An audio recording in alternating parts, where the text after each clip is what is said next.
നമസ്കാരം. ഒരു പുതിയ വിഷയം നിങ്ങളുമായി പങ്കുവെക്കുന്നു. മുതല സ്വന്തം കുഞ്ഞുങ്ങളെ തിന്നുമെന്ന് പറയുന്നത് എന്തുകൊണ്ട്? മുതലകൾ അവ ജീവിക്കുന്ന നദികളുടെയോ തടാകത്തിൻ്റെയോ തീരത്തിലുള്ള മണ്ണിൽ കുഴിയുണ്ടാക്കിയാണ് മുട്ടയിടുന്നത്. മുട്ടകൾ വിരിയാറാകുമ്പോൾ അതിനകത്തുള്ള കുഞ്ഞുങ്ങൾ ഒരു പ്രത്യേകതരം ശബ്ദം പുറപ്പെടുവിക്കും. ഇത് കേൾക്കുമ്പോൾ തള്ളമുതല അവിടെ എത്തി മണ്ണു ചികഞ്ഞു മാറ്റുന്നു. മിക്ക കുഞ്ഞുങ്ങൾക്കും സ്വയം മുട്ടത്തോട് പൊട്ടിച്ച് പുറത്തു വരുവാൻ കഴിയും. അങ്ങനെ കഴിയാത്ത കുഞ്ഞുങ്ങളുള്ള മുട്ടകളെ തള്ളമുതല വായിലിട്ട് ഉരുട്ടി പൊട്ടിക്കുവാൻ സഹായിക്കുകയും ചെയ്യും.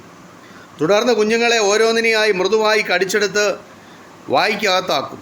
പിന്നീട് അവയെ വെള്ളത്തിൽ കൊണ്ടുപോയി വിടും. വെള്ളത്തിൽ ഇട്ടാലുടൻ മുതലക്കുഞ്ഞുങ്ങൾക്ക് നീന്തുവാൻ കഴിയും. അവ തങ്ങളുടെ ശരീരവലുപ്പത്തിനനുസരിച്ച് ചെറുപ്രാണികളെ മറ്റു പിടിച്ചു തിന്നുവാൻ തുടങ്ങും. ഈ സമയത്ത് ശത്രുക്കളിൽ നിന്ന് ഭീഷണി ഉണ്ടായാൽ അവ തള്ളമുതലയുടെ സമീപത്തേക്ക് നീന്തിച്ചെല്ലും. എന്നാൽ തള്ളമുതല അവയെ വായിലേക്ക് എടുക്കുകയില്ല.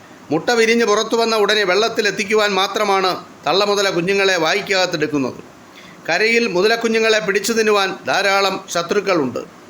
ഇതാണ് മുതല സ്വന്തം കുഞ്ഞുങ്ങളെ തിന്നുവെന്ന് പറയുന്നതിൻ്റെ ഒരു കാരണം. ഇത് ഇത്രമാത്രം. നന്ദി, നമസ്കാരം.